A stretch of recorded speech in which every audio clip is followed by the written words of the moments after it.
हाँ, तो आज हम लोग पढ़ने जा रहे हैं एटॉमिक स्ट्रक्चर का अगला टॉपिक्स जो है। तो जैसा हमने पिछले अपने लेक्चर में पढ़ाया था कि रदरफोर्ड के एक्सपेरिमेंट के बाद रदरफोर्ड ने जो मॉडल दिया, उसके बाद आया बोर का मॉडल। बोर का मॉडल में कुछ और मॉडिफिकेशन करके बताया गया, लेकिन इस पीरियड में जो रदरफोर्ड का मॉडल था उसके बाद जो बोर का मॉडल आया, इस पीरियड में बहुत सारा मॉडिफिकेशन हुआ था, मतलब बहुत सारा न्यू न्यू डिस्कवरी हुआ था। जैसे कि पहले वेव नेचर ऑफ लाइट पढ़ा जाता था, लाइट का वेव नेचर या रेडिएशन का वेव नेचर था। उसके बाद फिर क्या हो गया, रेडिएशन जो था उसको फिर पार्टिकल नेचर पढ़ा जाने लगा, मतलब उसको पार्टिकल नेचर का भी डिस्कवरी हुआ कि उसमें पार्टिकल नेचर भी होता है। तो ये सब जो डिस्कवरी उस बीच में हुआ था, जिसके बाद कि बोर मॉडल का स्थापना हो पाया। इस टॉपिक में हम लोग इस आज के लेक्चर या फिर आज के अगले 2-3 लेक्चर में हम लोग वही सब पढ़ेंगे। तो इसमें बेसिकली चार टॉपिक्स है मेन। एक है इलेक्ट्रोमैग्नेटिक रेडिएशन, जो कि मैं बेसिक पढ़ाऊँगा कि इलेक्ट्रोमैग्नेटिक रेडिएशन क्या होता है, उसका प्रॉपर्टी क्या होता है। इसमें बेसिकली हम लोग wave nature of electromagnetic radiation पढ़ेंगे। अगला आ गया प्लैंक्स क्वांटम थ्योरी, इसमें हम लोग पार्टिकल नेचर पढ़ेंगे। ठीक है, एक में वेव नेचर है और एक में पार्टिकल नेचर है। उसके बाद फिर ब्लैक बॉडी रेडिएशन है। उसके बाद फोटो इलेक्ट्रिक इफेक्ट। ये बहुत ही छोटा टॉपिक है, मतलब 2 से 3 मिनट लगेगा इसको समझाने में। और ये फोटो इलेक्ट्रिक इफेक्ट ये बहुत ही इंपॉर्टेंट टॉपिक है। ठीक है, तो जो फोटो इलेक्ट्रिक इफेक्ट है इसका डिस्कवर किया था एल्बर्ट आइंस्टीन ने। ठीक है, एल्बर्ट आइंस्टीन ने इसका एक्सप्लेनेशन दिया था कि फोटो इलेक्ट्रिक इफेक्ट क्यों होता है। और फिर इसमें भी particle nature of light he proof होता है, ये भी पार्टिकल नेचर ऑफ लाइट को प्रूफ करता है। उसके बाद क्या था अगला टॉपिक, एक लास्ट टॉपिक है जो मैं पिछले क्लास में बता चुका हूँ, excitation and D excitation of electron. Electron जो अपने सेल से दूसरे सेल में जंप करता है या फिर दूसरे सेल से वापस अपने सेल में आ जाता है, उसी को हम लोग excitation and jumping of electron कहते हैं। तो बेसिकली इसमें हम लोग अच्छे से ये पॉइंट समझेंगे कि ये सब जब समझ जाएंगे हम लोग वेव नेचर ऑफ लाइट या पार्टिकल नेचर ऑफ लाइट, उसके बाद हम लोग excitation and jumping of electron को भी काफ़ी अच्छे से समझ सकते हैं। पिछले लेक्चर बोर मॉडल के लेक्चर में मैंने बस इसका एक इंट्रोडक्शन दिया था कि वो कैसे जंप करता है तो लाइट निकलता है। इसमें मैं आपको अच्छे से समझाने वाला हूँ कि वो कैसे जंप करता है, उसको जंप करने का रीज़न क्या होता है और कब कब वो जंप करेगा। ठीक है, तो अब आगे स्टार्ट करते हैं। देखिए, new development in chemistry which led to Bohr's atomic model. ठीक है, ये हमको यहाँ पढ़ना है कि जो नया नया क्या क्या डेवलपमेंट हुआ। तो ब्लैक बॉडी रेडिएशन, फिर Planck's quantum theory, photo electric effect, ये सब जो डिस्कवरी नया नया हुआ था, इसी की वजह से उनका जो मॉडल था बोर्स मॉडल ऑफ एटम जो था वो दे पाए, यही सब डिस्कवरी के बाद। तो जैसा कि मैंने कहा था पहला टॉपिक है आज का हमारा इलेक्ट्रोमैग्नेटिक रेडिएशन। तो the radiations which are associated with oscillating magnetic and electrical fields. Oscillating magnetic and electrical field क्या होता है कि मैग्नेटिक फील्ड और इलेक्ट्रिक फील्ड साइमल्टेनियसली एक ही साथ ऑसिलेट करते हैं। ऑसिलेशन का मतलब होता है एक जगह पे आगे पीछे होना, मतलब एक जगह पे वाइब्रेट करते रहना एक किसी एक्सिस के अबाउट। तो दोनों फील्ड इलेक्ट्रिक और मैग्नेटिक फील्ड एक साथ किसी एक्सिस के अबाउट ऑसिलेट करते रहते हैं, इसी को कहते हैं इलेक्ट्रोमैग्नेटिक रेडिएशन। जैसा कि देखिए ये जो फिगर है, ये हमारा प्रोपेगेशन ऑफ लाइट, इस डायरेक्शन में लाइट जा रहा है। ठीक है, इस डायरेक्शन में लाइट का प्रोपेगेशन यानी कि ट्रेवलिंग हो रहा है, लाइट इस डायरेक्शन में जा रहा है। इसके परपेंडिकुलर डायरेक्शन, सपोज अगर हम इसको एक्स डायरेक्शन मान लेते हैं, इसको वाई डायरेक्शन मान लेते हैं और इसको जेड डायरेक्शन मान लेते हैं, तो जो ये वाई डायरेक्शन है इसके अबाउट ये इसका हो रहा है ऐसे ऐसे करके ऑसिलेशन, और यही जेड डायरेक्शन में हो रहा है इसका ऑसिलेशन। ठीक है, ये हो रहा है जेड डायरेक्शन में इसका ऑसिलेशन। तो आप देख रहे हैं कि दोनों एक दूसरे के परपेंडिकुलर एक साथ हो रहा है, ये एक साथ यहाँ से इधर जाएगा और ये ऊपर जाएगा। तो दोनों एक साथ हो रहा है लेकिन परपेंडिकुलर डायरेक्शन में हो रहा है। और ये डायरेक्शन का जो direction of motion of light है वो तीसरे डायरेक्शन में हो रहा है। तो यहाँ पे क्या था कि दोनों जो प्रोपेगेशन है इलेक्ट्रिकल फील्ड, ये सपोज इलेक्ट्रिकल फील्ड है, अगर ये ब्लू वाला अगर इलेक्ट्रिकल फील्ड है या फिर रेड वाला इलेक्ट्रिकल फील्ड है और ये ब्लू वाला अगर मैग्नेटिक फील्ड है, तो ये दोनों एक दूसरे के परपेंडिकुलर डायरेक्शन में जा रहे हैं। और ये जो तीसरा डायरेक्शन है उसमें लाइट जा रहा है, ये डायरेक्शन जो है वो लाइट का डायरेक्शन है।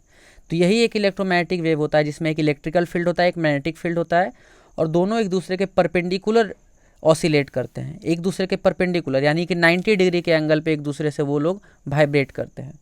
तो इसी को हम लोग एक इलेक्ट्रोमैग्नेटिक वेव कहते हैं। इसका जो ये दो ये जो ऊंचाई है इसको क्रेस्ट कहते हैं, इन दोनों के बीच जो दूरी है इसी को वेवलेंथ कहते हैं। आगे हम लोग अभी पढ़ने वाले इसका कैरेक्टरिस्टिक्स में कि क्या क्या इसका प्रॉपर्टीज़ होता है। तो अब नीचे आते हैं, ये देखिए properties of electromagnetic radiation. Properties of electromagnetic radiation, they are composed of electrical and magnetic fields. Electrical and magnetic field का उन लोग बने होते हैं, oscillating perpendicular to each other, एक दूसरे के परपेंडिकुलर। जैसा मैंने बताया कि 90 डिग्री पे, ये दोनों 90 डिग्री, एक अगर वाई एक्सिस पे है तो दूसरा जेड एक्सिस पे है, एक वाई एक्सिस और दूसरा जेड एक्सिस, तो एक दूसरे के परपेंडिकुलर हमेशा होते हैं। अब क्या है, they do not need any medium to travel, उनको किसी भी मीडियम का ज़रूरत नहीं है, ठीक है। वो वैक्यूम में भी ट्रेवल कर सकते हैं, मतलब कि क्या, they can travel in vacuum also. Space, जैसा कि इसका एक जीता जागता एग्जाम्पल स्पेस है, वो लोग स्पेस में बिना किसी मटेरियल, बिना किसी मीडियम के वो लोग ट्रेवल कर पाते हैं। और मीडियम में भी ट्रेवल कर सकते हैं, वैक्यूम में भी ट्रेवल कर सकते हैं और मीडियम में भी ट्रेवल कर सकते हैं। ऐसा नहीं है कि वो मीडियम में ट्रेवल नहीं कर सकते, दोनों चीज़ में वो ट्रेवल कर सकते हैं। जैसे एक साउंड वेव है, साउंड वेव कभी भी वैक्यूम में ट्रेवल नहीं कर सकता। साउंड वेव जो है, साउंड कान ट्रेवल वैक्यूम में ट्रेवल नहीं कर सकता है, क्योंकि इसको मीडियम चाहिए होता है, ये किसी मीडियम में ही ट्रेवल कर सकता है। लेकिन जो इलेक्ट्रोमैग्नेटिक वेव है ये वैक्यूम और मीडियम दोनों में ट्रेवल कर सकता है। अब क्या था, they are of dual nature, that is particle and wave. वो लोग पार्टिकल की तरह भी बिहेव करते हैं और वेव की तरह भी बिहेव करते हैं।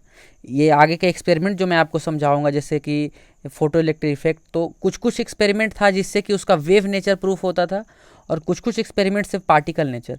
तो एट लास्ट जब साइंटिस्ट कोई एक कंक्लूजन नहीं निकाल सकते थे तो उन्होंने माना कि हर चीज़ का ड्यूअल नेचर होता है, चाहे वो मैटर हो या फिर वेव हो। वेव का भी ड्यूअल नेचर होता है, यानी कि वेव का भी पार्टिकल नेचर होता है, और पार्टिकल कोई भी ऑब्जेक्ट हम लोग का भी वेव नेचर होता है, मतलब कि एवरी ऑब्जेक्ट का ड्यूअल नेचर होता है। Every object has dual nature, whether wave और पार्टिकल हैज़ ड्यूअल नेचर। तो यहाँ से आगे के एक्सपेरिमेंट हम लोग देखेंगे कि यहाँ तो पूरी तरह से हमने वेव मान के चला है कि ये पूरा एक वेव है जो कि ऑसिलेट करते रहता है, पर आगे के हम लोग जब लेक्चर्स पढ़ेंगे तो उसमें पता चलेगा कि ये पार्टिकल की तरह भी बिहेव करता है बहुत सारे जगह पे। तो अब हम लोग देखते हैं कैरेक्टरिस्टिक्स ऑफ इलेक्ट्रोमैग्नेटिक वेव्स, ठीक है। इसका क्या क्या है, किस किस चीज़ से मिलके बना हुआ है ये, इसमें क्या क्या होता है। तो सबसे पहला क्या था, वेवलेंथ। ये वेवलेंथ है सबसे पहला। The gap between two crest and trough is called wavelength. ये जो क्रेस्ट है ये ट्रफ है, ये दोनों के बीच का जो एक गैप है इसी को वेवलेंथ कहते हैं, ठीक है। ये लेमदा हो गया, ये ही जो गैप होता है इसी को वेवलेंथ कहते हैं। ये देखिए यहाँ पे लिखा हुआ है, ये ट्रफ या फिर क्रेस्ट, इन दोनों के बीच का भी डिफरेंस अगर है तो उसको भी हम लोग वेवलेंथ ही कहते हैं। इन दोनों के बीच का जो डिफरेंस है या डिस्टेंस है, जो भी कह सकते हैं, इसको लेमदा से, इस लेमदा से डिनोट किया जाता है। ये लेमदा है। अब क्या है, फ्रीक्वेंसी। फ्रीक्वेंसी क्या होता है, तो the number of times a wave oscillates in a second is called its frequency. एक सेकेंड में वो कितना बार ऊपर नीचे हो रहा है इसी को हम लोग फ्रीक्वेंसी कहते हैं। एक बार में, एक सेकेंड में वो कितना बार ऊपर नीचे हो रहा है, कितना साइकिल कंप्लीट कर रहा है, उसी को उसका फ्रीक्वेंसी कहा जाता है। ये म्यू से ऐसे, ये वी मत समझिएगा, एक म्यू है ऐसे करके है टेढ़ा थोड़ा सा, वी से, वी नहीं है ये, तो ये म्यू से डिनोट किया जाता है, ठीक है। ये हो गया म्यू, ये हो गया फ्रीक्वेंसी। अब क्या है, वेलोसिटी। वेलोसिटी मतलब कि एक सेकंड में कितना डिस्टेंस ट्रेवल करता है। वेलोसिटी का यहाँ भी सेम डिफिनीसन है, इसका यूनिट हो जाता है मीटर पर सेकेंड, इसका यूनिट क्या हो जाएगा, पर सेकेंड, मतलब 1/सेकेंड। और इसका वेवलेंथ तो एक डिस्टेंस है तो इसका यूनिट क्या हो गया, यूनिट है मीटर, ठीक है। इसका यूनिट हो गया पर सेकेंड, 1/सेकेंड, और इसका यूनिट क्या हो गया, मीटर पर सेकेंड। ये वेलोसिटी है, मीटर पर सेकेंड। तो इसका क्या है, it is defined as distance travelled by the wave in 1 second. एक सेकेंड में जो डिस्टेंस ट्रेवल करता है उसी को वेलोसिटी कहते हैं। It is denoted by V. Velocity को वी से डिनोट किया जाता है। और हम लोग यहाँ से देख ही सकते हैं वेलोसिटी क्या होता है, distance into time, sorry distance by time. तो यहाँ पे सीधा सीधा आप समझ सकते हैं velocity is equal to frequency into wavelength. ये हो गया हमारा वेलोसिटी ऑफ वेव। किसी भी वेव का क्या वेलोसिटी है ऐसे ही हम लोग निकालते हैं। Velocity is equal to frequency into wavelength, ठीक है।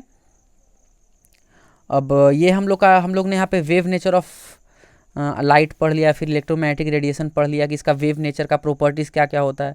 अब अगले लेक्चर्स में हम लोग देखेंगे कि इसका पार्टिकल नेचर कैसे प्रूफ होता है। अगले 2-3 एक्सपेरिमेंट जैसे कि Planck's quantum theory, photo electric effect, ये 2 जो टॉपिक है इसमें हम लोग wave particle nature of light या फिर इलेक्ट्रोमैग्नेटिक रेडिएशन पढ़ेंगे। उसमें पार्टिकल नेचर प्रूव होगा कि लाइट जो हम लोग देखते हैं ये एक पार्टिकल है, ऐसा छोटा छोटा पैकेट्स होता है जिसके थ्रू वो हम तक पहुंचता है। हम लोग क्या जानते हैं, हम लोग जानते हैं कि वो एक वेव है, लेकिन रियलिटी में वो वेव के साथ साथ पार्टिकल नेचर भी कहीं कहीं शो करता है। तो ये 2 लेक्चर में हम लोग वही पढ़ने वाले हैं। तो ठीक है, आज के लिए इतना ही रहता है। अब नेक्स्ट वीडियो में आगे का टॉपिक्स हम लोग देखते हैं। और जो डाउट है वो जैसा कि पता है आप लोग को कमेंट्स में पूछ सकते हैं, या फिर हमारा जो टेलीग्राम चैनल है उसका लिंक रहेगा डिस्क्रिप्शन में, आप वहाँ भी ज्वाइन होकर के पूछ सकते हैं डाउट्स। ठीक है, थैंक यू।